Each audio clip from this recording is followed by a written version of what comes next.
Hola, buenas tardes a todos y bienvenidos. Un poco la idea que tenía de comentaros un poco, aunque es un poco extraño que hayáis visto aquí, estuve hablando con Modesto, que es uno de los organizadores de Madrid.net, y me sugirió que, bueno, como esta charla di en Developeros, una un poco parecida, que es un evento que organizó, me dijo, bueno, pues ¿por qué no tal no de pruebas si haces en Madrid.net? No es habitual a lo que estamos acostumbrados, pero en Madrid.net pues se da de todo un poco. Entonces pues decidimos preparar esta charla y mostrarla. ¿Cuántos de vosotros conocéis algo de Machine Learning? Vale. ¿Cuántos de vosotros conocéis Python? ¿Y cuántos de vosotros conocéis Azure Machine Learning? Vale.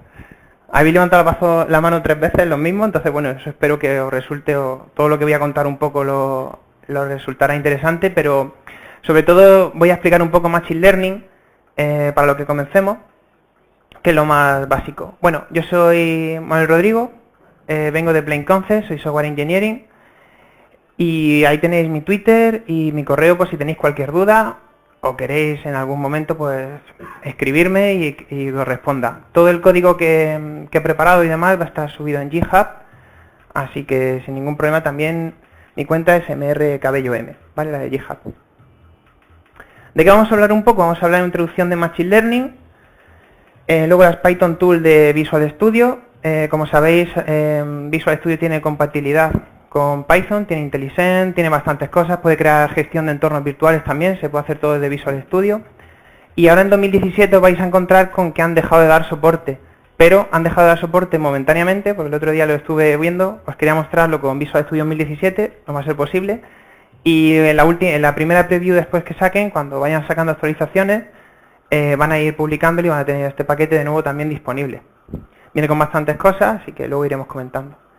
Luego tiene también introducción de Azure Machine Learning, estudio, demos de clasificación binaria, regresión y clustering, un poco como son los servicios web que nos va a proporcionar Azure Machine Learning, y la demo de cuantificación de imágenes que os he preparado. Bueno, siempre que nos situamos un poco, sabemos algo de Machine Learning, me gusta empezar un poco desde arriba. Los que no conozcáis qué es una rama de la inteligencia artificial, sobre todo Machine Learning. Y ahora mismo está un poco de moda en ese sentido de todo el tema de inteligencia artificial y demás. Y bueno, aquellos que conocéis un poco el término data mining, no viene a ser nada parecido, pero ahora con el tema también que hay de Big Data y todo esto para explotar todos esos datos, pues Azure Machine Learning nos va a ayudar en parte a predecir qué es lo que va a pasar después de haber explorado ciertos datos, después de haber aprendido de los mismos. ¿Qué es un poco la historia que había de Machine Learning? Y sobre todo en este caso de inteligencia artificial, pues empezaron con circuitos booleanos imitando lo que es al cerebro un poco. El test de Turing, ¿alguien no sabe lo que es el test de Turing? Vale, perfecto.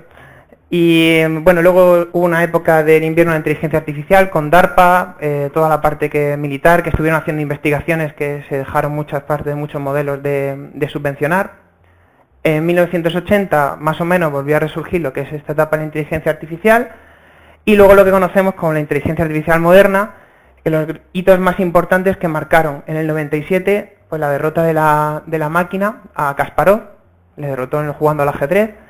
Luego después, pues también cosas como Kinect en el reconocimiento un poco, y lo más importante, en 2011, IBM Watson, no sé si habéis visto este vídeo, de Jeopardy, que al final es que hace un procesamiento, es como un concurso, como un juego, que bueno, más bien un juego de preguntas, y entonces pues hay 3 concursantes y uno de ellos es la máquina, que es IBM Watson. Entonces os recomiendo que veáis este vídeo, porque le están haciendo preguntas, pues por ejemplo de historia, de cualquier cosa, y la máquina tiene que ejecutar, hacer como que pulsa el pulsador, ¿vale? Nunca mejor dicho, y después procesa la pregunta, hace un procesamiento en lenguaje natural, hace la búsqueda y es capaz de responder las preguntas. Todo esto bien y consigue ganar a los 2 concursantes que están participando con él. Vale, os recomiendo que veáis este vídeo porque está bastante bien. Y luego en 2014, que no se había superado, aunque lo superó por bastante poco, el test de Turing se superó por fin en el 2014 en Londres. Vale, esto también es un hito bastante importante, se creían que estaban hablando con un chaval de 13 años al otro lado. Entonces estaba lo que era la máquina separada y la gente se creía que estaba conversando con un chaval de 13 años, sin embargo en realidad estaba conversando con una máquina por detrás. Pero ¿Qué es lo que pensamos los que no conocemos estos términos de la inteligencia artificial? Lo primero que se nos viene a la cabeza son robots. Por lo menos a mí, antes de conocer esto, se me venía a la cabeza todo tipo de robots ahí, se me venía Terminator, cualquier tipo de cosa. Pues, en parte, nosotros nos vamos a centrar un poco en lo que hay dentro de la cabeza. Muchos algoritmos que tienen algunos robots de inteligencia artificial utilizan también Machine Learning. Tienen que saber predecirse a los datos que van a pasar y pueden ejecutar distintos tipos de previsión. Pero, ¿qué es Machine Learning? Hemos hablado muy bien sobre lo que era un poco la inteligencia artificial, pero al final lo que es Machine Learning objetivo es desarrollar técnicas que permitan aprender de datos existentes, ¿vale? Que al final lo que queremos es predecir un poco comportamientos futuros basados en comportamientos pasados, cosas que pasaron ya anteriormente. Leer esos datos, tenerlo como un algoritmo, como un modelo predictivo y al final saber cuando me entre un nuevo tipo de dato, que no sé nada de él, poder predecir qué es lo que va a pasar. Al final se pueden utilizar para la compra online, para detección de fraudes, saber predecir el precio, bueno, saber cuánto cuesta un coche, saber si un tweet es positivo o es negativo, también lo podréis saber. Y para este tipo de cosas se utiliza Machine Learning. El algoritmo más antiguo es el del Perceptron, que es clasificación binaria y data de 1958. ¿Vale? Luego vamos a explicarlo un poquito en qué consiste, pero no vamos a entrar mucho en detalle. ¿Cómo aprender Machine Learning?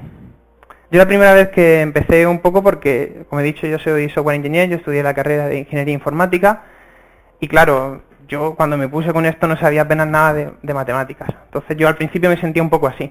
Me sentía diciendo, bueno, ¿por dónde empiezo? ¿Qué es lo que tengo que hacer? Entonces al final tenéis dos tipos de enfoques que le podéis dar. Si sois, pues sois de ciencias, aparte de matemáticas, estadísticos, tenéis conceptos de probabilidad, etcétera, podéis hacer un enfoque bottom-up y poder empezar de lo que es abajo hasta arriba. Tenéis la base, tenéis las matemáticas, conocéis muchas fórmulas, conocéis demás, hasta conocer cómo funciona un algoritmo y desarrollar un software que al final utilice ese algoritmo y poder sacar un modelo predictivo. Si tenéis el concepto de sois desarrolladores de software y no tenéis, o no os acordáis más bien de cuestiones de matemáticas, pues tenéis que poner las pilas, pero podéis empezar mirando cuáles son los algoritmos que hay, qué lenguajes de programación están hoy en día o qué métodos podéis utilizar para hacer Machine Learning, crearos unas API, ayudar. Conozco un compañero que es Data Scientist en su empresa y él al final nos dice que están divididos un poco en el equipo. Tiene gente que evidentemente les ayuda, que son ingenieros de software, en esa parte de cómo poder exponer todos esos datos, es decir, crear una interfaz, crear una API para poder llamar a ese modelo predictivo, que es al final el que ellos han creado el algoritmo, y que les diga pues qué es lo que tiene que devolver. Entonces al final pues tienen que tener un conocimiento ambos de cómo funciona entero pues lo que es el componente del software en sí, ¿vale? Porque te puedes tener unos conocimientos matemáticos, un algoritmo y demás, pero no tener esa base para que tengas estos conocimientos y por lo tanto es ponerse al día. ¿Qué tipos de algoritmos de Machine Learning hay o que más bien cómo los clasificamos? Tenemos por una parte lo que es el aprendizaje supervisado. ¿Qué quiere decir un aprendizaje supervisado? Yo conozco, o sea, estoy leyendo, imaginaos una serie de tweets que están apareciendo y alguien me dice si ese tweet pues, tiene un énfasis positivo o negativo. Y yo me encuentro un dataset con muchísimos datos, con tweets, analizándolos y me dicen, pues este es positivo, este es negativo. Pues al final es supervisado porque sé el resultado de ese tweet, ¿vale? Sé si es positivo o si es negativo, porque estoy leyendo un conjunto de datos. Puedo también tener algoritmos de clasificación y de regresión para este tipo. Al final de regresión son valores continuos y los de clasificación, pues si tenemos, pues esto es A o es B, como en este caso. O si es regresión, pues cuánto cuesta un coche, ¿vale? Eso podemos utilizar un algoritmo de regresión. Si no en este caso, podríamos utilizar un algoritmo de clasificación cuando sabes si algo pertenece a una cosa o a otra. ¿Qué tipos de algoritmo de clasificación hay? Pues predecir dos categorías, en este caso un tweet, si es positivo o si es negativo. Predecir, por ejemplo, una clasificación a veces de una flor. Predecir también si alguien va a sobrevivir o no. En este caso es un ejemplo que hay que luego veremos en el Titanic. Entonces, pues hay un poco de todo, ¿vale? Podemos hacer un estudio y ver este tipo de algoritmos. Luego, que tenemos varias categorías, pues unas respuestas complejas, es decir, ya pertenecen a más grupos, ya no es binaria lo que es, esto pertenece o no pertenece. Ya podemos dar algoritmos en los que tienen varias clases. Aprendizaje no supervisado es de aquel del que no conozco absolutamente nada. Me vienen una serie de tweets por ejemplo, imaginaos, o una serie de datos, pero no conozco al grupo al que pertenecen. No conozco nada de ellos. Entonces digo, bueno, pues, ¿por dónde empiezo primero? Vamos a intentar agruparlos pues según alguna característica. Pues esto lo que le podemos hacer es clustering. No conozco nada de esos datos y voy a decidir agruparlos y ver cómo se organizan.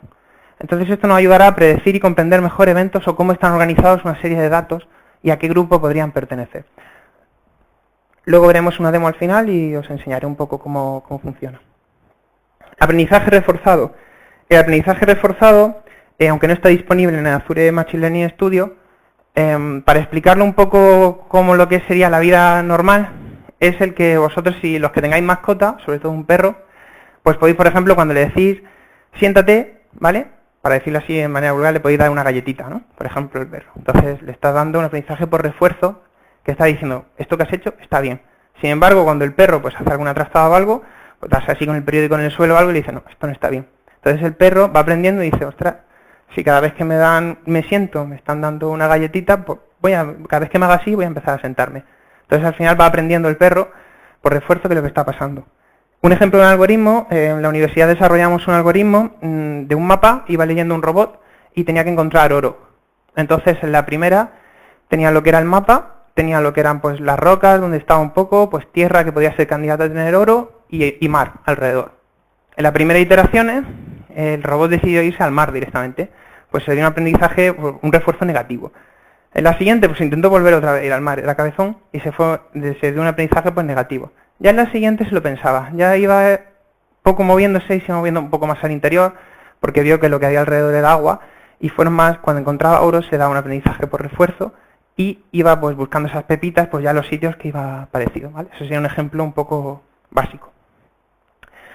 También tenemos algoritmos para detección de anomalías, eso sí están disponibles en Azure Machine Learning Studio. Dada una serie de datos, por ejemplo, unas tarjetas de crédito, unas transacciones, podemos encontrar si ha pasado algo que sea negativo o si ha pasado algo que sea un poco anómalo. O sea, se han hecho dos transacciones seguidas que sean un poco raro, pues esto hay algoritmos que pueden detectar que haya pasado este tipo de cosas. Si yo me pusiera a desarrollar un algoritmo de Machine Learning, o bueno, más bien, un software que utilizara Machine Learning, ¿por dónde empezaría? Lo primero es tener un modelo predictivo. Sin datos no hacemos nada, sobre todo tampoco porque es lo primero que necesitamos. Necesitamos tener datos, sacar de algunos sitios esa fuente de datos. Luego preprocesarlos. Esta tarea es más compleja de lo que nos creemos. Yo hablaba el otro día con el compañero que tengo, que es Data Scientist, y me decía, yo me paso el día filtrando dataset y eliminando filas. Dice, ese es mi día a día casi. Y proponiendo algoritmos para utilizar y haciendo otro tipo de características.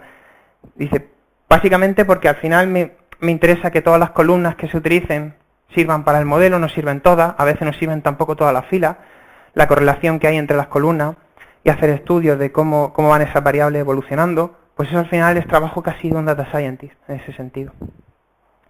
Luego está la elección del algoritmo de aprendizaje. Eso también es tarea en parte, pero ya lo podrían dar hecho. Y por último, lo que es la evaluación, tenemos mi modelo final, que es el que ya he entrenado y el que yo ya sé cómo va, y ahora decido, pues con unas etiquetas que están de vuelta, decirles ahora en los datos nuevos que puedan entrar e intentar predecir ese modelo con la nueva información que me pueda llegar. Estos datos ya no tienen clasificación, no tienen nada. Estos datos pues no se saben a qué pertenecen. Son datos futuros que me pueden llegar y yo tengo que averiguar a qué clase pertenecían. ¿De acuerdo? Pero ¿cómo elijo un algoritmo de Machine Learning adecuado? Pues en función de su precisión, a veces intentar buscar un sobreajuste es a veces un error. Tenemos que interesar el que más se aproxime. Cantidad de parámetros a lo mejor que tengan el algoritmo, porque muchas veces desconocemos cómo se pueden pintar, cómo se pueden representar esos datos, pero lo que yo siempre recomiendo es que pintemos siempre que es posible nuestros datos, saber cómo están distribuidos nuestros datos y saber la información que tenemos, porque en función también de la linealidad que tengan, pues podemos escoger un algoritmo de regresión, o si están separados linealmente podemos coger a lo mejor un perceptrón, que ahora veremos el ejemplo. Entonces esto nos puede ayudar un poco a saber o detectar qué tipo de algoritmo podemos usar. Por ejemplo, si vamos a utilizar valores continuos, pues podemos utilizar un algoritmo de regresión, evidentemente si son los valores que queremos predecir. Os voy a poner simplemente aquí los que están disponibles en Azure Machine Learning Studio, clasificación binaria, clasificación multibase, hay bastantes. Y ahora lo que os quería enseñar un poco es cómo funcionaría el ejemplito del perceptrón, que es muy sencillito. Al fin y al cabo, es un algoritmo de aprendizaje supervisado. En este caso voy a poner el ejemplo del binario, ¿de acuerdo? Llega una serie de datos, que son los que entran aquí, y internamente tienen una serie de pesos, que es el que tienen asociado que dentro que va guardando el perceptrón. Realiza el producto escalar, la suma y emite un resultado de si pertenece a un grupo o pertenece a otro. En función de si haya acertado o no, se va corrigiendo lo que son estos pesos, ¿vale? Y se van guardando y se van almacenando. Cuando al final ya ha aprendido, en la fase de entrenamiento, esto es lo que podemos ir haciendo con los nuevos datos, ese modelo ya está preparado para predecir nuevas entradas que no sabemos a lo que pertenecen y directamente sacar un resultado. El algoritmo del perceptrón en Python lo tenéis subido en el GitHub, como os he comentado, y directamente, pero también nos permite utilizarlo de Azure Machine Learning, podemos utilizarlo también directamente el que viene.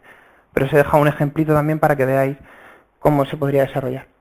Y luego la parte de redes neuronales, pues el que habéis visto que es el perceptrón, que es esto pequeñito, pues es lo mismo pero con n capas.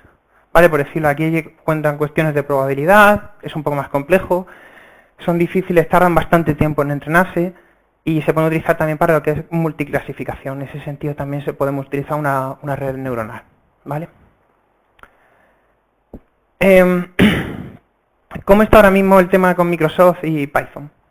Si ahora quisierais, podéis desarrollar una web app con Python, tanto un job que podéis hacer como en los scripts de Machine Learning podéis utilizar también Python incrustado, Python y R, da soporte para los dos.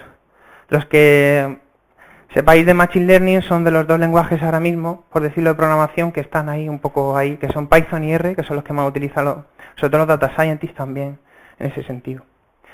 Luego con Visual Studio tenéis disponibles las Python Tools para dar soporte a lo que son los entornos virtuales y demás, como os he comentado, pero por supuesto también con Visual Studio Code. También tenéis extensiones para Python y para todo lo que queráis necesitéis. La que hay actualmente, la 2.2.6, tenéis aquí, pues tenéis disponible IntelliSense, tenéis disponible ejecución de test también. Si estáis acostumbrados a utilizar Visual Studio, en el Test Explorer que tenéis también, podéis utilizar directamente, ejecutar los tests de Python y os lo va a coger sin ningún problema. Tenéis bastante soporte para Django, Flash y Bottle directamente y podéis utilizarlo y os vienen directamente los proyectos para que lo ejecutéis. Antes de pasar un poco a lo que es Machine Learning, vamos a enseñar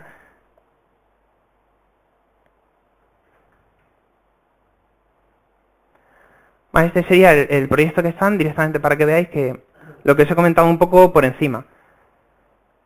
Tenéis las Python Tools, a ver si podéis verlo por aquí.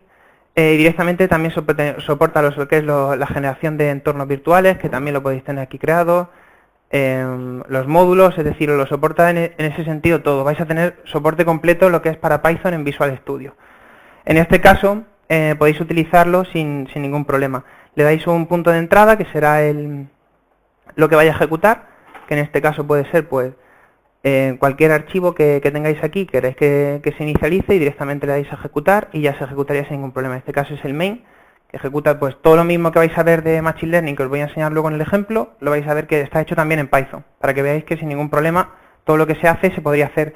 De hecho, para mi recomendación, cuando veamos un poco Azure Machine Learning, de que antes todo lo que os queréis llevar a Azure, os lo hagáis en local, os los scripts los ejecutéis en Python y demás, y con el Python Tool o con el IDE que queráis, y luego después os lo llevéis a Azure, ¿vale? Porque también en Azure el soporte que tiene es muy limitado para introducir script y solo puedes introducir en algunas cajas, son bastante pequeñitas, entonces es mejor que lo llevéis a un IDE y lo trasladéis a otro sitio.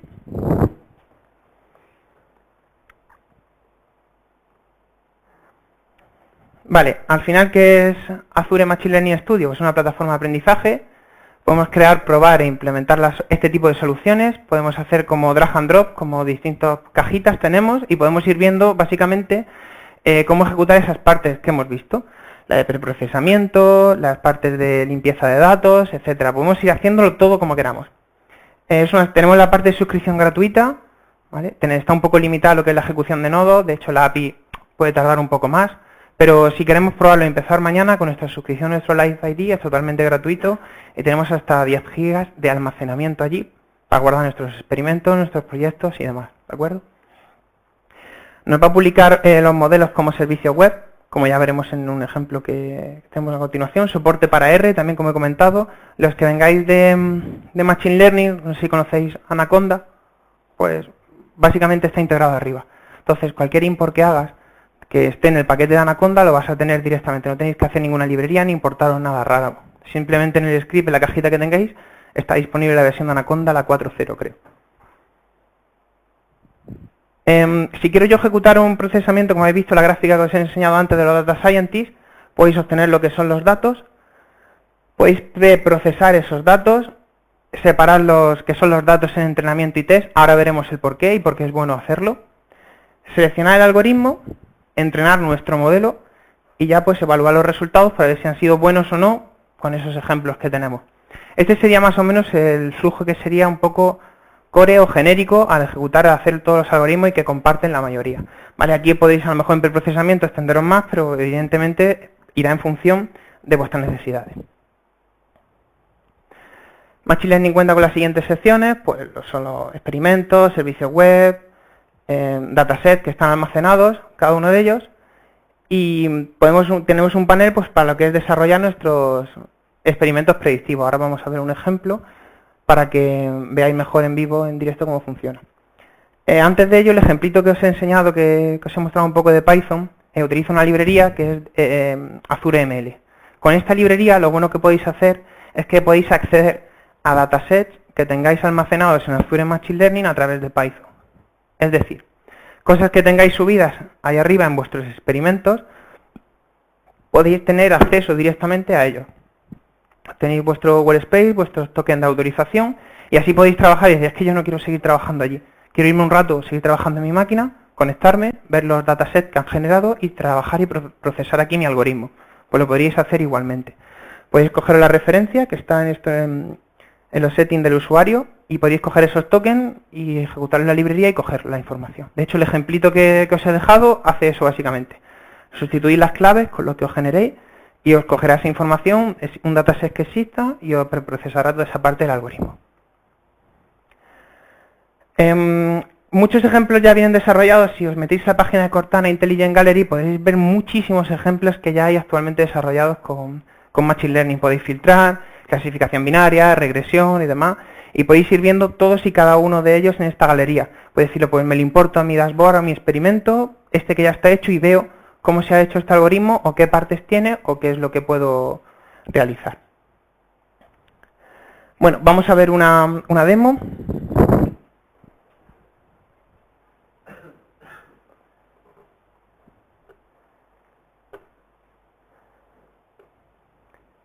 Bueno, como os he comentado antes, aquí tendríais lo que son la parte de experimentos que hay actualmente, ¿de acuerdo? Os podríais, por ejemplo, decir, pues mira, me voy a crear un experimento nuevo. Aquí directamente os pediría el ejemplo. Para los que no conozcáis un poco el ejemplo, seguro que los que habéis trabajado con Machine Learning conocéis el ejemplo de la clasificación de las flores de iris. Es el ejemplo más básico para empezar. Sobre todo lo recomiendo para los que empecéis, ¿vale? Porque es fácil de entender y se ve claramente qué es lo que hace. Es un ejemplo de clasificación muy sencillito. En este caso lo he reducido incluso a clasificación binaria. He quitado una de las flores, que es la virgínica, para que se vea todavía un ejemplo pues, más claro y veáis con un algoritmo de perceptrón pues, cómo podría funcionar, ¿de acuerdo? Entonces ya tengo creado arriba lo que es un dataset.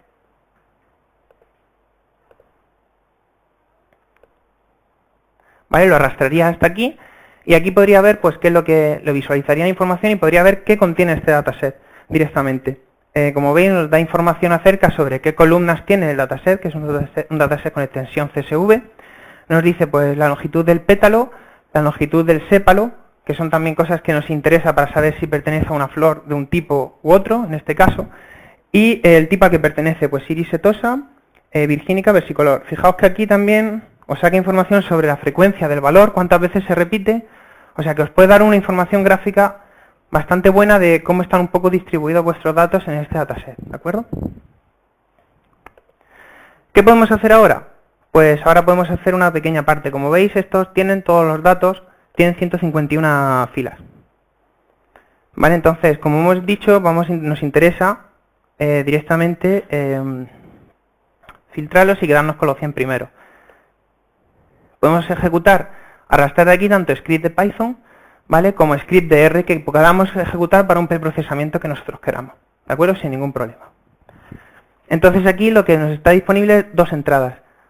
Podemos decidir dos datasets, un bundle que es un zip. Esto es muy interesante porque si tenéis un algoritmo ya implementado o tenéis cualquier otra cosa ya desarrollada en Python, lo podéis subir como un dataset comprimido en zip y directamente aquí lo podéis utilizar, y ese import que tenéis, o sea, ese módulo que ya tenéis, podéis utilizarlo como un from directamente en el código de Python vuestro que tengáis aquí en este script y utilizarlo de manera externa. De manera que si tenéis algún algoritmo o alguien os ha pasado un módulo, también podréis incluirlo con este formato, con un .zip que hubierais subido a un dataset sin ningún problema de Python.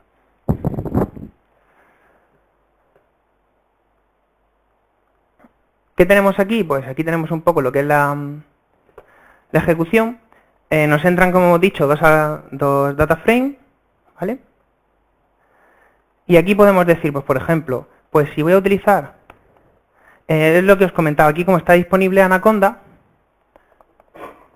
pues podemos utilizar toda la parte que tengamos pues para pintar datos, para utilizar Panda, utilizar NumPy, utilizar SciPy, todos los paquetes que nos suelen venir de procesamiento de datos y análisis, pues lo tenemos aquí sin ningún problema, ¿vale?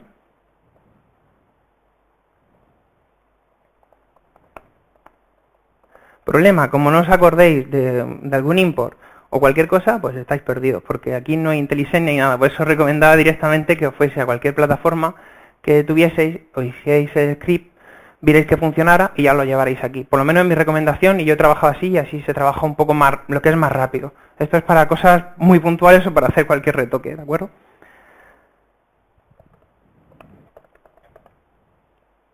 ¿Qué estoy haciendo aquí? Aquí me estoy quedando con lo que son las 100 primeras líneas, ¿vale? Que es lo que queríamos de los dataframe ese que me entra, ¿vale? Y aquí directamente me quedo con esta parte que es lo que me interesa, porque las flores, la virgínica es la que vamos a desechar porque vamos a utilizar un algoritmo de clasificación binaria.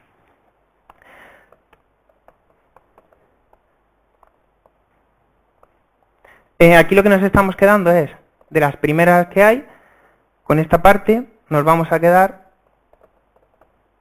que son con las primeras, con la columna, tanto con la longitud con el ancho del pétalo y del sépalo, que son las que nos van a interesar por ahora para realizar el pintado y que veáis cómo se distribuyen nuestros datos.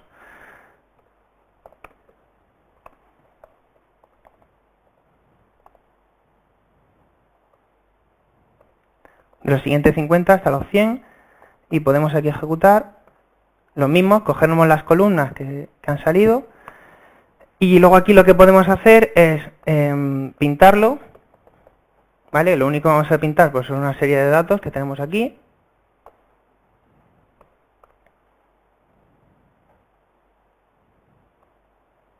Interesa pintar aquí la primera,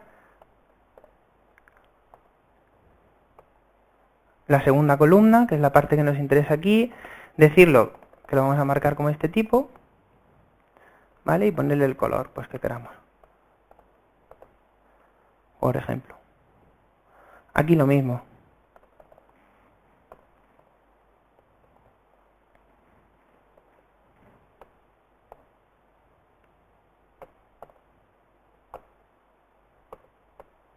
La otra propiedad que tenemos, le podemos decir pues cómo va a ser nuestro selector.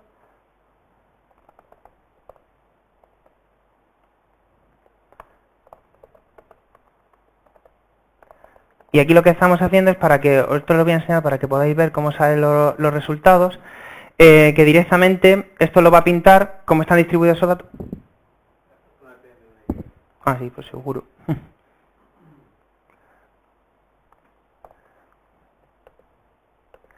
Nos va a interesar cómo está representado, pero nos queda otra cosa más. Habéis visto que están los labels de iris setosa e iris virgínica puestos. Es decir, vamos a intentar categorizar y vamos a asignarles un 0 o un 1 en función de que sean estas etiquetas, ¿vale? Para que sean más fáciles de ver para nosotros cómo clasificaría. Entonces aquí directamente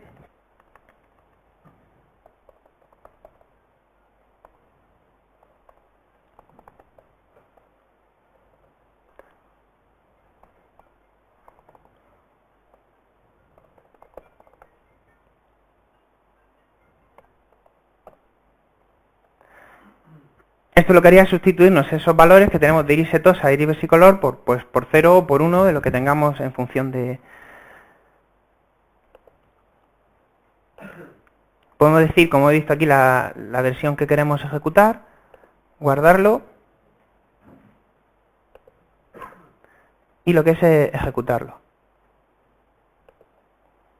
¿Vale? Si no me he equivocado, que lo más seguro es que seguro que sí, o algo, os estaría ejecutando ese script, ¿vale? Si no, ahora me voy al ejemplo de todas formas que tengo preparado, para que veáis directamente cómo funcionaría esta parte, ¿vale? Os va a dar el procesamiento, os da los datos, os ejecuta, y directamente podéis ver cómo se está evaluando y en tiempo real. Lo que he dicho, también suelen tardar a veces bastante, entonces es mejor que, por lo que he recomendado siempre, por mi experiencia 100%, que os vayáis a otro IDE y que programéis allí y luego lo trasladéis aquí, ¿vale? Porque luego la ejecución se lleva un ratillo. ¿Qué es lo que os he comentado? Había aquí una parte que no os he comentado, que era esto, cómo estaban distribuidos mis datos. Fijaos que esta es iris setosa y esta es iris versicolor, y que si ponemos un perceptrón podemos trazar una línea aquí, como tenemos luego en el ejemplo que os enseñaré último, y eso nos permite, cuando están separados, lo que es esto, nos permite ejecutar el algoritmo del perceptrón sin ningún problema. Y sabemos que va a aprender bien y que no va a haber ningún problema en hacerlo, porque los hemos representado, hemos visto cómo están separados y distribuidos estos datos en función de la longitud, del ancho, perdón, del sépalo y del pétalo, y hemos visto que se puede trazar una línea y que hay una separación de datos. Si estuvieran entremezclados, teníamos que utilizar otro tipo de algoritmo, podríamos utilizar el perceptrón de clasificación binaria.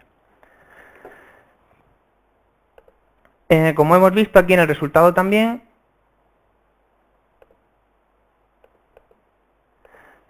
ya en vez de tener lo que son los 150, tenemos los 100, ¿de acuerdo? Que queríamos filtrarlo. ¿Cómo continuamos? Lo siguiente sería hacer una partición de lo que son nuestros datos. Una partición de los datos, ¿para qué? Tenemos muchísimos datos, pero queremos reservar una parte lo que es para ese entrenamiento y otra parte para lo que es el test de todo el conjunto que tenemos. El entrenamiento para que nuestro modelo aprenda, que es lo importante, y el de test para ver si nuestro modelo ha aprendido correctamente. Son al final dos cosas distintas. Queremos evaluar esos resultados, cómo han ido. Pues particiono lo que es el dataset. Lo estoy particionando con una fracción de 0,5, decía 50%, 50 filas van a ir para entrenamiento y 50 filas van a ir para test. Importante esta casilla de randomizes de split. Si las 50 primeras, que al final son pertenecientes a una clase, las llevamos a entrenamiento, no va a aprender nada sobre la otra clase, por lo tanto nuestro algoritmo va a fallar. Es mejor que se entremezclen los datos, sean un poco random, y así tiene información sobre las dos clases para aprender el algoritmo mejor. ¿De acuerdo?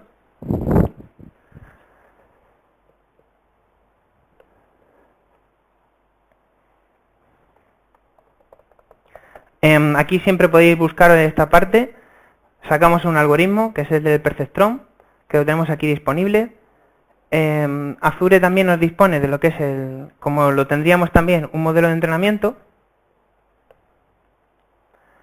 Que al final, ¿qué quiere el modelo de entrenamiento? Pues espera un algoritmo, ¿vale? Ejecutar, que es el que vamos a tener guardada información, y un conjunto de datos.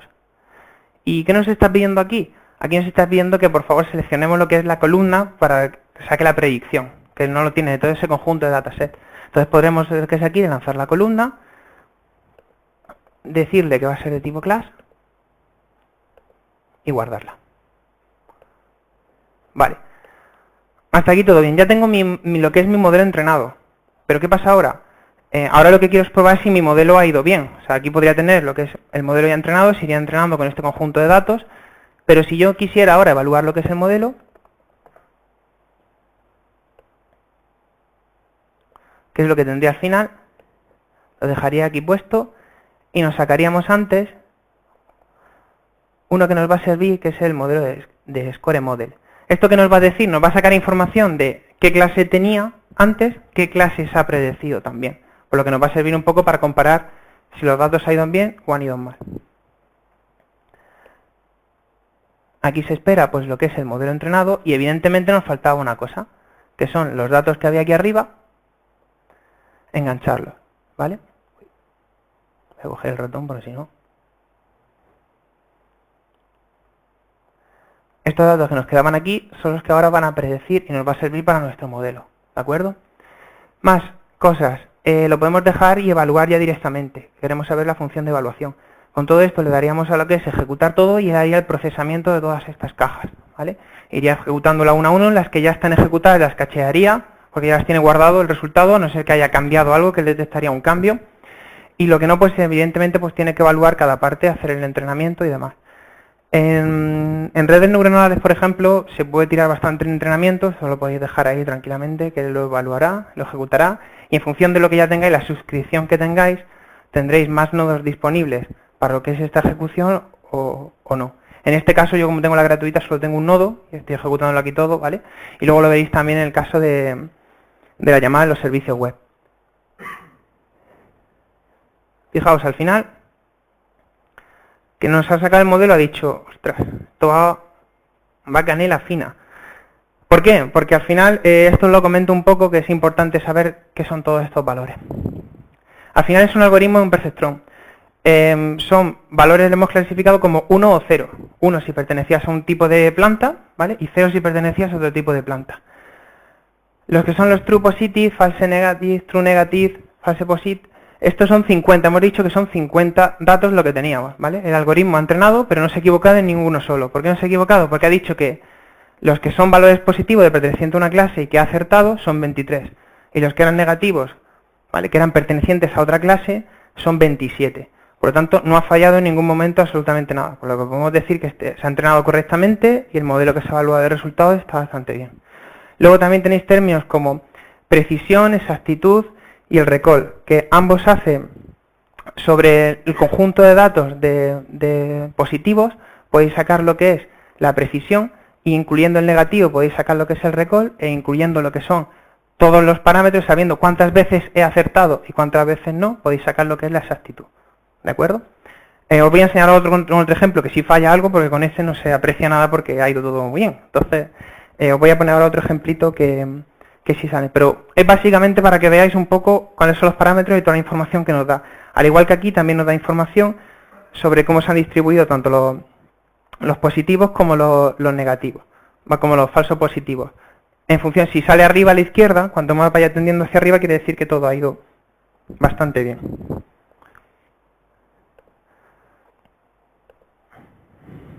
Nos vamos a otro ejemplo que hay aquí.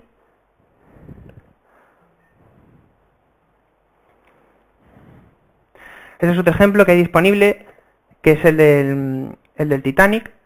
¿Vale? Esto nos dice, miradlo, está disponible en Cortana, es bastante curioso porque nos dice al final predecir si una persona iba a morir o no en el Titanic. Entonces, pues bueno, es curioso porque en función del estatus social que tenía, de dónde iba sentado, de cómo cuando compraste la entrada y demás, pues tenían más probabilidades de sobrevivir que los que eran de clase social más baja o estaban sentados en otro sitio o no tenían tanto dinero, tanta adquisición. Y al final el algoritmo, si lo veis más o menos y evaluáis los resultados, sale más o menos ese tipo de regla. Como hemos visto, veis, está fallado un poco más. Podemos ver aquí lo que es la distribución. De acuerdo, tenía 260 y algo datos, los que eran ya para test.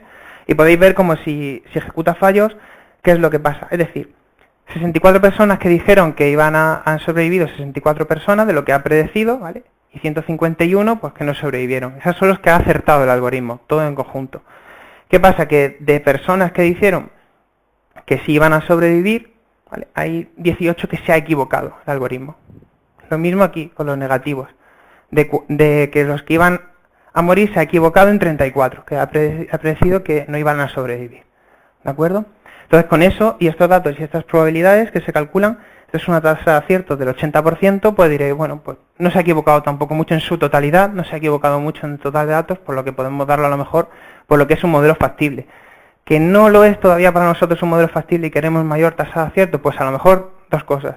O no hemos elegido el algoritmo adecuado o le falta entrenar más al algoritmo. Le falta entrenar más a nuestro modelo.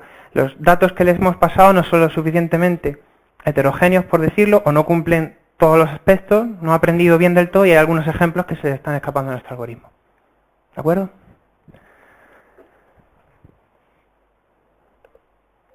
Bueno, os he comentado un poco antes también que íbamos a ver un ejemplito de de predicción de precio de coche. Vale, este es un algoritmo que utiliza regresión lineal. Entonces aquí en esta parte podéis ver cómo nos llegarían los siguientes datos. Nos llegan bastantes datos, nos llega de el tipo de gasolina que consume, los kilómetros, o sea, los litros que consume también en carretera, los litros que consume en ciudad, el número de puertas que tiene el coche, la cilindrada, los caballos, etcétera. Nos llegan bastante información. Y al final podéis ver aquí que hay un precio, ¿vale? Me da igual ya en dólares o euros o lo que sea, pero que al final hay un precio al final del todo, que es lo que nos interesa. Con esto, como es un modelo de regresión, ¿vale? Como es un dato continuo, en este caso que es una cifra, podemos predecir, podemos calcular una función que más o menos se aproxime a lo que es en esta parte y podemos ejecutar una regresión lineal, un algoritmo, y que al final veamos cómo cuando entra un nuevo coche, que no sabemos nada de él, solo sabemos sus características, pero no su precio, nos interesa predecir cuánto puede costar ese coche, ¿de acuerdo? ¿Cómo lo hacemos? Pues al final lo mismo. Seleccionamos qué columnas nos vamos a quedar. Podemos también tener selectores de columnas, con qué columnas, pues mira, me ha entrado un dataset de 50 columnas, pero yo solo me quedo con 30. Pues también nos dispone Azure para hacer esa limpieza. Quiero limpiar datos que estén perdidos. Pues evidentemente tú eliges también hasta qué punto, si con que esté perdido algún valor de la fila, eliminarla entera. También nos dispone en este caso, en estas cajitas que tenéis ahí, podéis tener disponible piezas para hacer el preprocesamiento de lo que son esos datos. Que queremos hacer pues también en este caso, como hemos visto, hacer un split de los datos, lo podemos hacer sin ningún problema. Es lo que os hemos comentado antes. Reservo parte para test, reservo parte para entrenamiento, el modelo de entrenamiento, que esto es lo que hemos hecho antes, el algoritmo de regresión lineal, que es lo que podemos utilizar en este caso, y lo que es la evaluación del modelo, cómo ha ido. Al final nos interesa un poco ver cómo ha ido este algoritmo. Como fijaos, son valores continuos. Aquí ya lo de falsos positivos y demás, y todo lo que ha ido en la clasificación, ya no, ya tenemos otro tipo de medidas. O sea, por lo mínimo de errores cuadrados, la media absoluta que se ha hecho del error. Es decir, podemos ver en cuánto se ha equivocado, en cuánta proporción. 1656, bueno, no está del todo mal. No son, para cuando hablamos de un coche, pues a lo mejor esos euros o esos dólares no son mucho, pero evidentemente podríamos, si queremos, seguir entrenando nuestro modelo e ir mejorando lo que son estas medidas. ¿De acuerdo? Pero, como os he comentado antes, ¿qué es importante? Aquí a la izquierda tenéis un ejemplo en Python. Tenéis un script, ahora lo abro, pero esto finalmente lo que ve es cómo están representados nuestros coches. Aquí estamos representando lo que es el precio con respecto al consumo que puede tener en carretera. Y vemos más o menos que hay una similitud. Al final es también que estudiéis la correlación que hay entre las distintas variables, entre distintos parámetros, y ver cómo unas variables pueden afectar a otras. Entonces, si aplicamos un algoritmo de regresión lineal, que lo tenemos aquí simplemente para visualización, que lo podemos ver aquí, ¿vale? Podemos coger los valores de lo que es el precio y el consumo que tenemos en carretera, y al final, en este caso, sacar un modelo de regresión lineal. Eso está disponible en la librería, como dije, con SciPy. Podéis tener todos los in por aquí, podéis también tener un modelo de regresión lineal y demás. Entonces directamente podréis coger esa información y pintarla a ver cómo están distribuidos esos datos según que me ha dado el algoritmo de regresión lineal que he ejecutado en Python. Podéis ver aquí el resultado.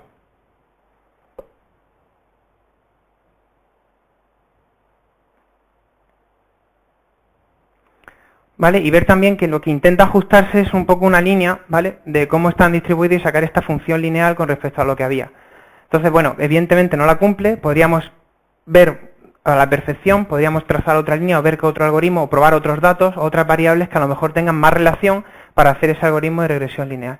Al final lo que interesa es que sepáis muy bien las características que le entran a vuestro conjunto, a vuestro dataset, sepáis ver cómo pintar los datos, en este caso es una regresión lineal, y cómo se representan, y en función de eso decidís aplicar un algoritmo u otro, ¿vale? Yo siempre aconsejo que intentéis siempre pintar los datos para hacer este tipo de elección. Sí, dime. N columna. Entonces, tienes que hacer el trabajo previo de seleccionar qué columnas alimentas al algoritmo Exacto. Sobre todo el científico de datos. Exacto, porque al final esa etapa de preprocesamiento es súper importante, más de lo que nos creemos. No es lo mismo también hacer trabajar a un algoritmo con 200 columnas, también en cuestiones de eficiencia, que dejarlo trabajar también con 20 columnas o 10 columnas. Si habéis sido buenos y esos 200 columnas que tenéis no son relevantes, la mitad, o al menos no aportan nada de información a lo que es vuestro, para hacer la predicción de ese modelo de datos, es mejor que os planteéis filtrarlo, limpiarlo, o también variables que puedan meter ruido, o incluso, claro, o incluso filas que no tienen datos todavía. Entonces, pues a lo mejor no me aportan tampoco esas filas todavía nada, o me meten ruido a lo que es el algoritmo en sí.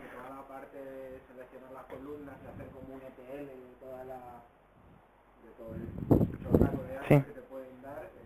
Es al final un trabajo muy duro y también lo suelen hacer los data scientists, también son elegir eso, el algoritmo, hacer toda la parte del preprocesamiento, o sea, es decir, tienen que encargarse de bien hacer, pues a lo mejor librerías, muchos publican librerías tanto en R o en Python, incluso para que hacer esa parte del procesamiento sea incluso más fácil y más sencillo, ¿vale?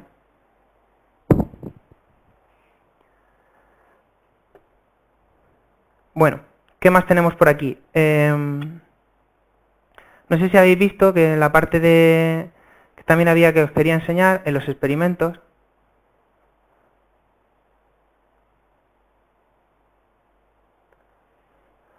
Tenéis una parte de clustering. Hemos dicho antes que el clustering era un aprendizaje no supervisado. ¿Por qué no supervisado? Como hemos explicado, porque no conozco a qué grupo pertenece nada del dataset, de conjunto que me ha dado. Simplemente quiero clasificar y agrupar de una determinada forma basado en función de esos datos que tengo. ¿Por qué? Porque a veces me puede interesar, incluso para que luego sirva para otros procesos de análisis predictivo, primero intentar clasificar y decidir a qué grupo va, y luego después intentar hacer un análisis predictivo sobre ese conjunto de datos posteriormente.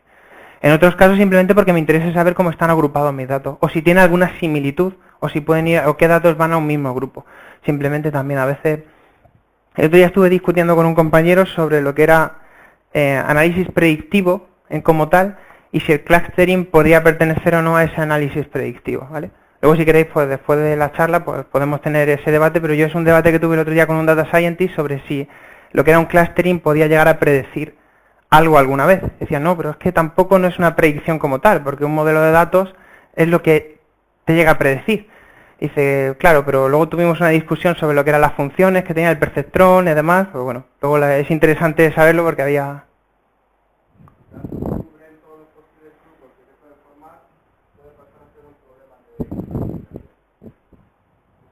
Sí, sí, bueno, por eso es lo que decía, que al final estuvimos hablando porque decir también a qué grupo vas sin que tú tengas esa información, decían, podía ser predecir el grupo al que vas, y digo, claro, pero solo estás como asociando una característica, o sea, dando a un dato que entra diciendo a qué grupo voy simplemente. No estás como prediciendo basado en unos datos que ya tienes como decir a qué categoría pertenece o qué clasificas, sino que directamente sin tenerlo no tienes esa información.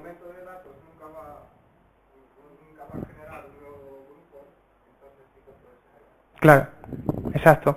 Es directamente, se utilizan para maneras distintas como hablamos, pero claro, estábamos hablando ya sobre, también una función también puede llegar a predecir lo que es un valor. Entonces estamos diciendo, mientras se está ejecutando el algoritmo, porque es el algoritmo de K-medias, que es el que vamos a utilizar aquí, os explico ya que estamos hablando un poco del tema cómo va, al final decides tú cuántos centroides va a tener el algoritmo, o sea, cuántos grupos prevés de primeras que pueda tener esa clasificación. Y entonces al final va ejecutando, va cogiendo ese centroide y va viendo la distancia de los datos y cómo están representados cada uno de ellos y va asignando. En la mitad del algoritmo, según las iteraciones que ve dando, aquí las iteraciones también son un parámetro, hay algunos puntos en el que hay datos que no sabes a qué grupo van a ir. Entonces lo que hablábamos es que decía, es que a mitad del algoritmo ahí puedes realizar una predicción de que ese dato va a ir a un grupo. Entonces lo vas a clasificar. Y teníamos ahí una discusión intermedia de si a mitad del algoritmo se predecía o no algo. Entonces, pues al final, porque acaba, dice, este dato no lo conoce nadie. Y al final estás diciendo que va a este grupo. Que es parte de lo que estabas haciendo con un análisis predictivo. Aunque estabas dentro de un conjunto, decías, no conozco a qué clasificación va, sin embargo el algoritmo me está diciendo que pertenece a una flor de este tipo. Tuvimos ahí una discusión un poco sobre este tema. Pero bueno, al final básicamente es que intentéis estructurar a un conjunto de datos, se va ejecutando las medias, va poniendo los centroides de cada uno de ellos y va diciendo a qué grupo pertenece según la distancia. Hay varias partes que podemos ver aquí que son interesantes. ¿Qué he decidido hacer aquí que a lo mejor fuese más representativo? Pues al final no sé si conocéis el proceso de... ¿Sabéis lo que es la cuantización de imágenes? Bueno, al final, ¿sabéis cómo se puede reducir el tamaño de una imagen?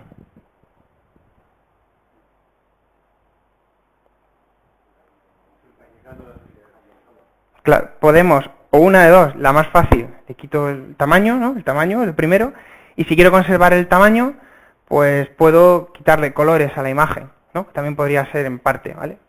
Entonces el proceso de cuantización al final lo que hace es quitarle colores a la imagen, por hablando así a bote pronto. ¿Por qué elegir un algoritmo de clustering? Puede ser algo porque es muy visual para que veáis cómo funciona.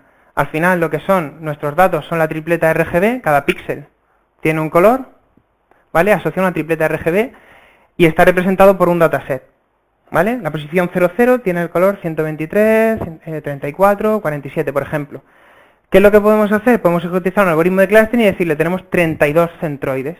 ¿Eso qué va a hacer? Va a intentar agrupar esos píxeles en 32 grupos distintos, ¿vale? Una vez que tengamos esa clasificación, podemos decirle, vale, pero ahora tengo un dataset en el que tengo una serie de puntos, una tripleta RGB y que pertenecen a este grupo. ¿Qué hago ahora? Pues a todos los que pertenezcan al mismo grupo le hago la media de su tripleta RGB.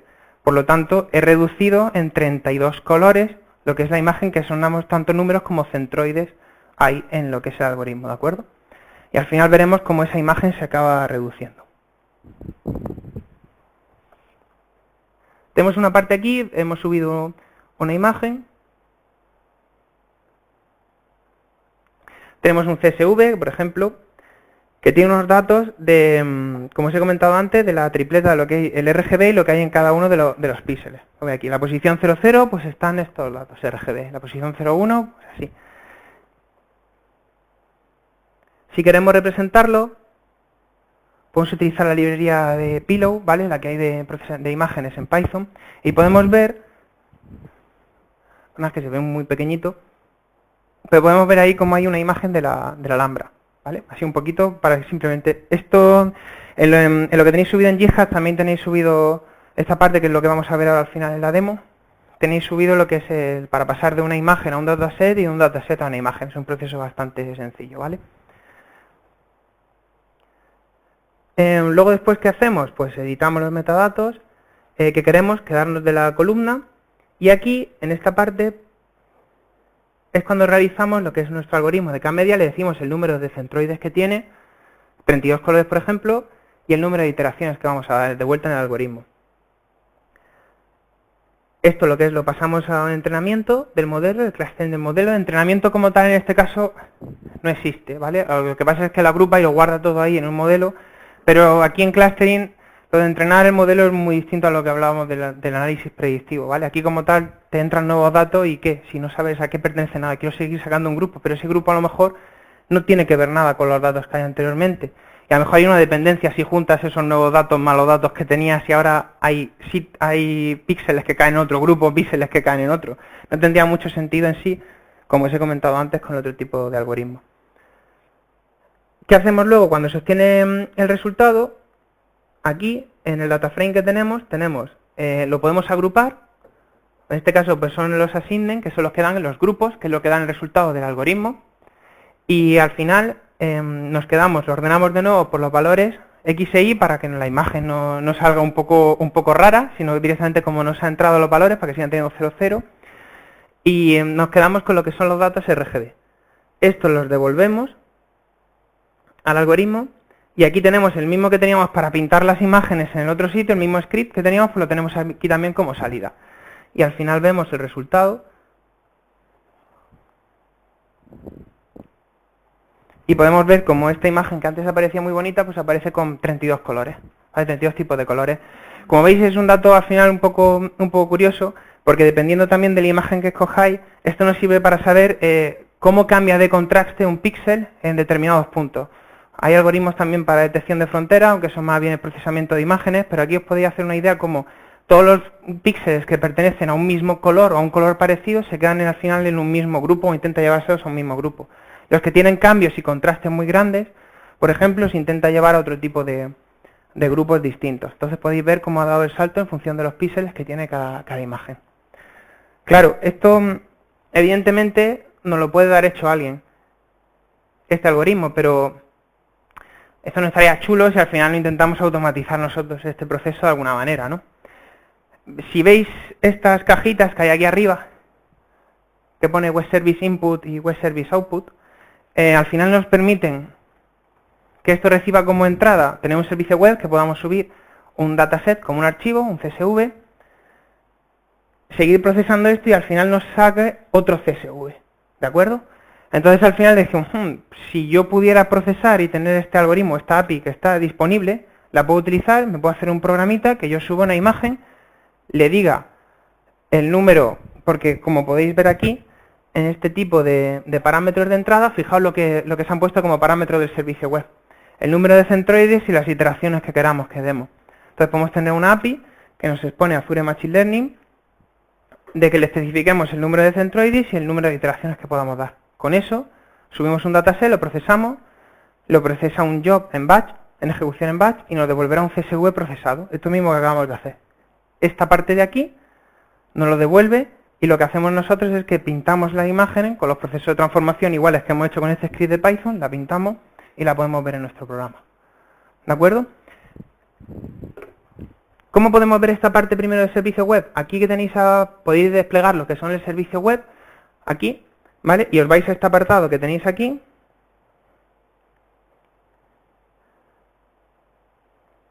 Y podéis ver que hay un servicio web de lo que es que nos ha creado para el caso de clustering. Vemos el caso de ejecución en batch. En batches, no probar con un dato. Aquí sí que no me interesa probar uno a uno. Eso tendría mucha gracia. Decirme que para que me predizca para un píxel a que el grupo va no me interesa por ahora mucho. Entonces aquí directamente lo que quiero es ejecutarlo en su conjunto. Subir un archivo y que lo procese tal cual. ¿Qué podemos? Podemos probarlo incluso desde aquí. En este caso la operación tenemos aquí disponible el número de centroides, el número de iteraciones. El fichero nos pide la cuenta del blob storage para almacenar lo que es ese fichero CSV momentáneamente mientras lo procesa en Azure. Pero fijaos, tenéis aquí disponible tanto todas las claves que hay, cómo sería una ejecución, cuál es la llamada a la API, cuál es la llamada que tenemos que utilizar. Entonces todo esto lo vamos almacenando y lo podemos procesar en lo que es luego un programa que tengamos o que hagamos, ¿vale? Con todo esto lo podemos ya está expuesto y lo podemos directamente llamar. Entonces, ahora aquí tenemos disponibles lo que es esta parte. Y el otro día me hice un programita, lo que era en Flask, los que conozcáis un poco Python, ¿vale? Flask es como al final pues poder hacerlo como en MVC, los que hayáis trabajado con César un poco, sino que al final en vez de ejecutar código Python, pues al final nos expone un modelo vista controlador en alguna parte, es un framework, como puede ser Django, muy parecido, y podemos tener una API disponible en la que manejemos nosotros internamente todo esto, renderizar, también tener nuestros archivos estáticos, nuestro HTML y demás.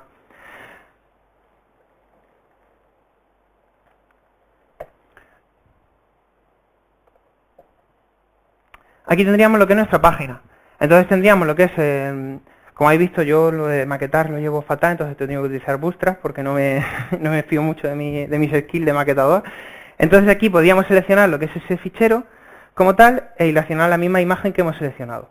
¿Vale? Esta imagen ahora mismo lo que se está haciendo es procesarla, se ha subido un CSV, de lo que habéis visto, está procesando esa imagen, nos la está mostrando aquí directamente, la está guardando como un archivo temporal y nos está disponiendo el número de centroides, el número de iteraciones que queremos dar con la imagen, ¿de acuerdo? Si decimos que queremos 2 centroides para que veamos algo distinto a lo que hemos hecho antes y le podríamos decir que vamos a aplicar el filtro. Ahora aquí donde viene un poco el trabajo que se hace, se sube a un blob storage, como está viendo aquí que lo que está procesando lo que es el job de ejecución porque eso lo deja él en background y lo comienza el job. ¿Qué se está haciendo ahora? ¿Qué es el job que veis aquí? Como habéis visto, va cambiando de estado en función de lo que se encuentre la ejecución del job. Si va dando las respuestas, ahora mismo está ya corriendo lo que es el job y cada 5 segundos, ahora mismo para nosotros estoy consultando el estado del job. Me proporciona un ID, lo que es esa API de Azure, estoy procesando el job poco a poco y cuando me devuelva que el resultado ya ha terminado, cogeré el fichero que tiene el blob storage que ahora ha subido, me lo bajaré, que será un CSV procesado, haré el procesamiento de la imagen y lo devolveré. Tarda un poquito y tarda bastante porque, como he dicho, estoy ejecutando un nodo, estoy en la versión gratuita, ¿vale? Entonces tarda un ratito, pero al final cuando se ejecuta el resultado será la imagen con esta iteración. ¿Ves? Aquí están las llamadas que va haciendo sucesivamente con el estado del job y va chequeando, solo necesita el ID y él ya va chequeando el estado como está cada X tiempo. Mientras acaba, solo comentaros un poco cómo está estructurado. Al final es nuestra aplicación, la hemos estructurado en módulos, como puede ser una imagen de Django. Aquí vamos guardando los ficheros esos temporales con un UID, como vamos procesando con un CSV o los PNG que se van generando, y los guardamos directamente en los estáticos. Y luego después vamos directamente, tenemos un pequeñito fichero expuesto, tenemos unos servicios, tanto de Azure ML como del Blob Storage, para hacer ese procesamiento en batch y tener disponible en nuestra API todas esas llamadas que hemos hecho, la de añadir imagen, la de aplicar un filtro a la imagen, etcétera. Le hemos hecho un wrapper sobre lo que son esos servicios web de Azure Machine Learning para proporcionar a nosotros este programita. ¿Vale? Y aquí tenéis el resultado ya de la imagen. La imagen ha terminado y hay dos centroides, dos colores, no quiero más. Entonces, como veis, aquí podéis detectar, pues, por similitud, a dónde se han ido los colores. Se han ido en parte, toda esta parte sí tiene, por ejemplo, todo lo verde sí sabe que pertenece a un mismo grupo, que son los colores a lo mejor que pueden ser más oscuros en ese sentido, incluso aparte de aquí de las nubes, también la ha clasificado como se ha ido al mismo grupo, y luego la parte pues lo que es de la Alhambra, como habéis visto, pues es un poco más clarito y pertenece a otro grupo totalmente distinto, que es lo que ha considerado. Aquí podéis seleccionar pues cualquier fichero que tengáis, lo mismo, y el proceso se realizaría de manera automatizada, ¿de acuerdo?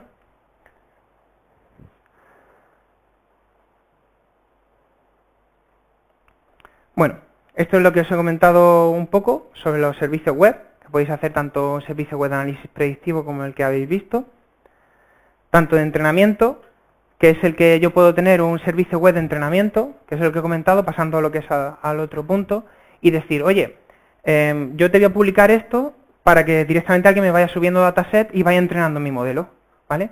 Pero yo en otra parte tengo un servicio web predictivo, que tengo en otro sitio, que es el que me va diciendo, pues mira, este servicio web, en la entrada de datos predice esto, esta otra entrada de datos predice esto otro. ¿Qué pasa si mientras lo saco a producción? Esta pregunta me la han hecho mucho en varias charlas que he dado sobre esto. ¿Qué pasa si yo tengo mi servicio web predictivo en producción y me llegan nuevos datasets con datos para un modelo de entrenamiento? ¿Ahora qué hacemos? Se cae el servidor, o sea, caemos lo que es, esto ya no tiene sentido, tiramos lo que es la URL, o sea, la API esta la dejamos, actualizamos el modelo, pasamos todos los algoritmos, lo entrenamos de nuevo y después subimos de nuevo ese modelo con esos nuevos datos.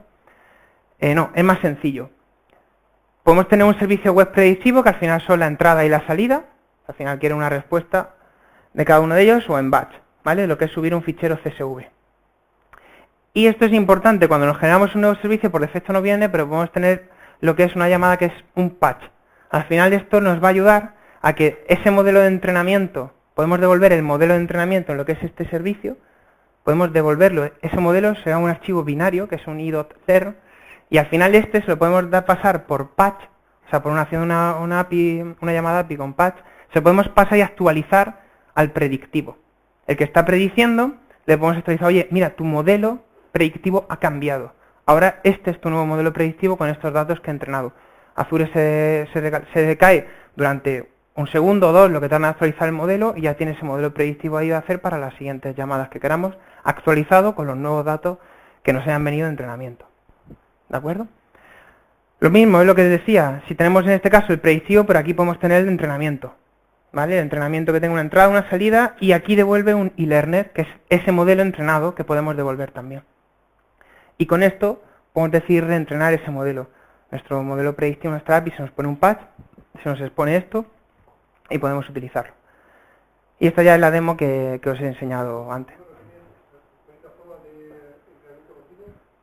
Esa es una forma de entrenamiento. Tú lo puedes hacer que sea de manera de programación. Como he hecho esto que he hecho yo con los jobs, igualmente que he hecho que se procese la imagen, que se suba, cada vez que alguien suba un nuevo dataset, que sea un CSV, llamo a mi modelo de entrenamiento me devuelve un archivo e-learner, con ese archivo e-learner lo proceso, le hago un patch en el que el modelo predictivo y ya tengo hecho el flujo.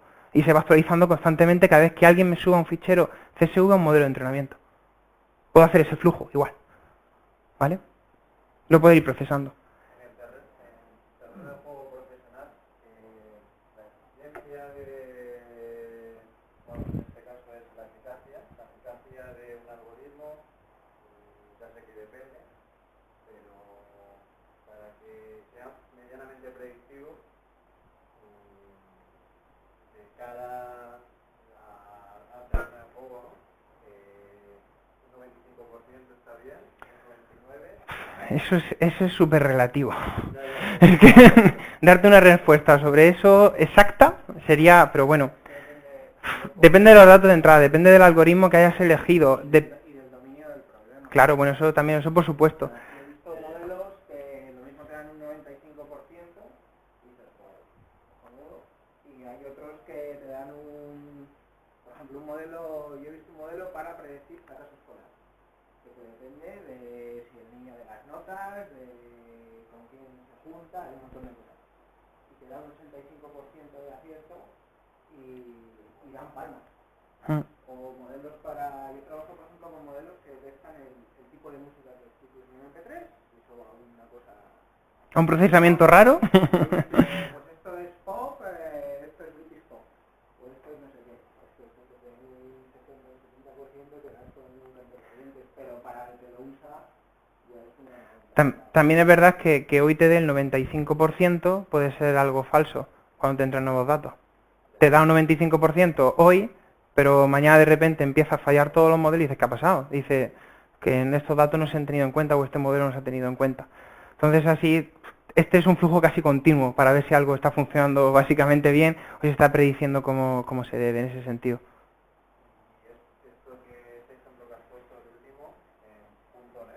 No, es en Python. Sí. Pero si yo lo quiero llevar a la plataforma Sin ningún problema. en Python o... El donde quieras. Mira, fíjate, de hecho, si me das un segundo.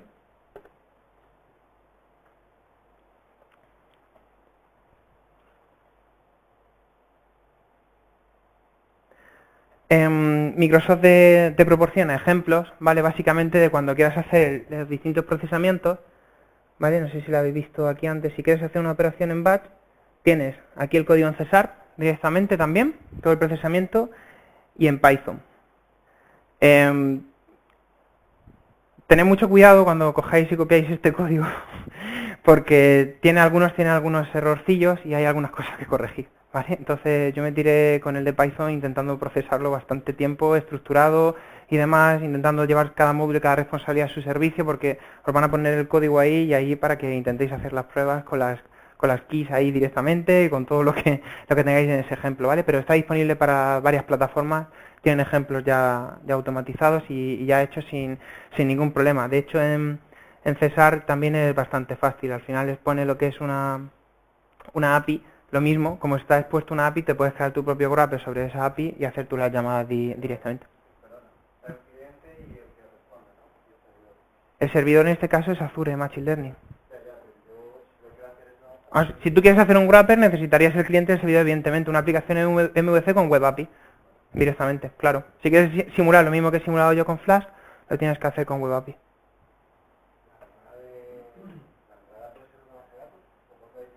Sí, soporta distintas entradas, tiene también compatibilidad con Power BI, también se engancha con distintos módulos. La salida podrías programarlo para que fuese... Exacto. Esto estás exponiendo como... Aquí en este caso estamos exponiendo como lo que es un servicio web. Entonces al exponer solo una API puedes trabajar con lo que puedes trabajar. Pero directamente luego te podrías crear tus propios módulos, si intentas subirlo en Azure, intentar hacer que esta información del dataset venga de un conector de una base de datos. Toda esta información se podría hacer y se podría programar. Pero al final lo que expones solamente desde aquí son web services, porque es lo más fácil para trabajar y más rápido en ese sentido. Pero al final, como has visto, tienes tu modelo, tu e-learner, que al final tú puedes llamarlo si quieres, que al final es tu archivo binario, pues tienes ese modelo disponible y tienes librerías para trabajar también con Azure, Machine Learning y demás, tanto en César, en Python, en ese sentido, y poder realizar ese procesamiento. El modelo de licencia de esto es en base a las unidades de proceso estas que coges, o es en base al número de llamadas. Eso ya como me lo han preguntado tantas veces, ya directamente Lo tengo ya casi guardado en favorito. Bueno, básicamente aquí tenéis los precios que hay de licencia, la gratis y la estándar. Con todo esto que tenéis disponible, voy a poner un poco más grande porque supongo que no estaréis viendo mucho. Experimento es el experimento que tú subes, es decir, lo que has visto en el dashboard. Es decir, Entonces las veces que está activo el modelo, que está haciendo el procesamiento, que está haciendo ese procesamiento. Imagínate redes neuronales o cosas que tengas que entregar y te tira el modelo ahí ejecutándose más de 20 horas o 30 horas, al final eso... supongo que yo me imagino, tienes ahí una aplicación que utilizas Machine Learning para detectar un fraude en una tarjeta de crédito, ¿no? Ujú. Entonces, la tarjeta es del Congo y está haciendo una compra de 2.000, o sea, la historia que define la entidad. Ujú. El experimento son las 24 horas porque tengo disponible... No, una vez que tú sacas el USR, esto es para lo que es el experimento en el dashboard, en el que haces eso, el procesamiento. Una vez que tú lo sacas y lo expones, ya está ahí puesto, estará con tu servicio web disponible. Lo único que sí te influirá es esta parte, la ejecución a nivel de rendimiento, un nodo o varios nodos. No es lo mismo, porque yo en este caso he tardado un montón en el servicio web porque yo estoy con la gratuita y solo tengo un nodo atendiendo mis peticiones. Cuando el nodo quiera, entrará la petición de procesamiento de la API y me la devolverá cuando él quiera. Pero si hay varios nodos que tenéis disponibles, pues evidentemente este procesamiento os va a ir mejor, ¿vale? ¿Alguna preguntilla más?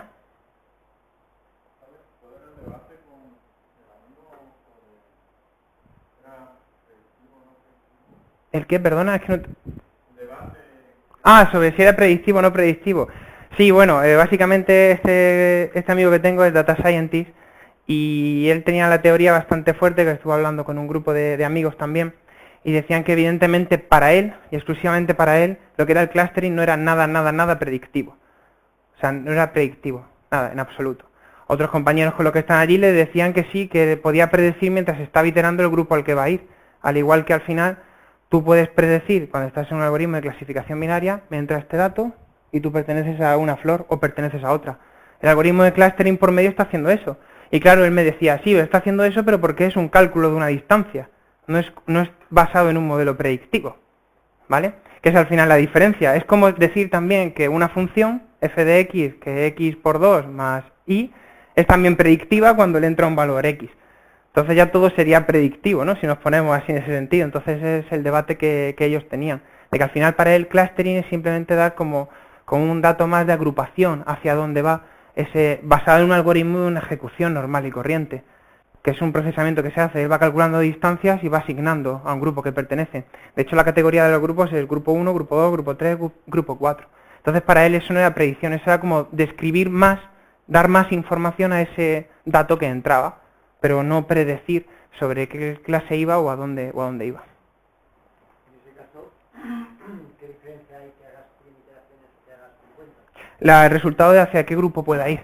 En función de que esos datos que tengas metidos en el algoritmo y en función también ten en cuenta que el clustering depende también mucho de los datos que hay en tu conjunto en el dataset. Si los centroides se estabilizan después de 50 iteraciones, da igual que te pongas 50. Efectivamente, hay un punto en el que ya no hay resultado, pero al depender tanto de esos valores para calcular el centroide, porque a lo mejor añade 50 filas más a lo que es ese dataset y ya los grupos ya no pueden ser exactamente iguales. Entonces no puede que no caigan iguales. Y a lo mejor necesita un poco más de iteraciones para estabilizar lo que es esos centroides. Depende, porque depende mucho de sus vecinos, por decirlo de algún sentido, de cómo se clasifiquen. A determinar de la función que cuanta más vueltas de, más, digamos, más fines será la función o... Hasta un punto, como ha comentado, si tú ya ves que están estabilizados y que la iteración, por decirlo, 50, te sigue dando los mismos grupos, están todos en las 60, en las 70, ya te, pues, a lo mejor está haciendo un coste computacional que no te merece ya la pena seguir con esa ejecución. Sí, tienes que decir los grupos que quieres clasificar, o qué intuyes tú que puede, o sobre cuántos quieres hacer esa clasificación. En el CAMIS, por lo menos, sí tienes que hacerlo.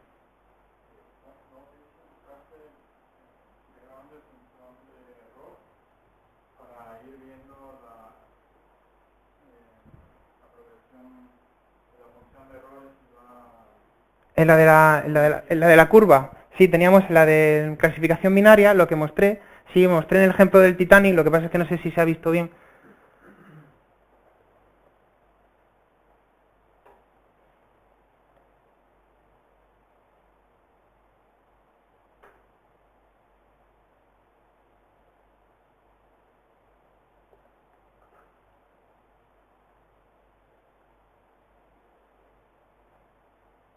¿Esta es a la que te referías? Aquí, como os he comentado antes, lo que es al final sería la precisión, lo que es que el algoritmo ha ido 100% bien, al final no ha tenido nada, sería que estuviera dibujado en aquel punto de arriba, el de arriba a la izquierda. Sin embargo, porque es en lo que salía en el caso de clasificación de iris, como hemos visto, pintaban 2 líneas azules, no había tenido ningún fallo, y se pintaba así directamente, porque esa relación que había entre el ratio de falsos positivos y el de true positive, pues al final esa relación no estaba directamente, había acertado con todo y no había nada que representar. Sin embargo, aquí abajo, como os he comentado, aquí ya sí existe esa representación. ¿Vale? Si sale un tanto por ciento, se va viendo esa relación, como el algoritmo a lo mejor ha cometido algunos errores en algunos puntos y cómo ha predecido mal, que al final es en los negativos, en los falsos, es donde ha cometido un error, tanto por la parte negativa de una clase, que en este caso era de sobrevivir, como en el caso de no sobrevivir. Ha cometido en total pues 34 más 18 errores sobre todo el conjunto de datos que le hemos pasado. No ha predecido bien esa parte. Al final es eso lo que podemos hacer como el accuracy, es lo que al final nos ve de todo nuestro conjunto de dataset, qué es lo que ha ido bien, cuánto tanto por ciento ha ido bien. Un 80% ha ido bien y ese 20% nos hemos dejado ahí, se ha equivocado el algoritmo en predecir qué es lo que iba a pasar, ¿de acuerdo? Claro, depende. Claro, efectivamente, en el Titania estaba limitado, pero ya teníamos esa. Ahí, por muchos datos que buscase, ya no ibas a encontrar mucho más. Pero en ese sentido es lo que con esto más o menos realiza, con la información que tiene, una tasa de acierto es más o menos aceptable. Pero bueno, simplemente para enseñaros como ejemplo. En la galería de Cortana podéis encontrar muchísimos ejemplos más, ¿de acuerdo? Como os he comentado. Podéis importarlo, filtrar incluso por si es de Python, si es de R, si es un algoritmo de regresión lineal, si es de clasificación binaria, podéis hacerlo todo eso. ¿Alguna preguntilla más? Ahí está. Muchas gracias a todos.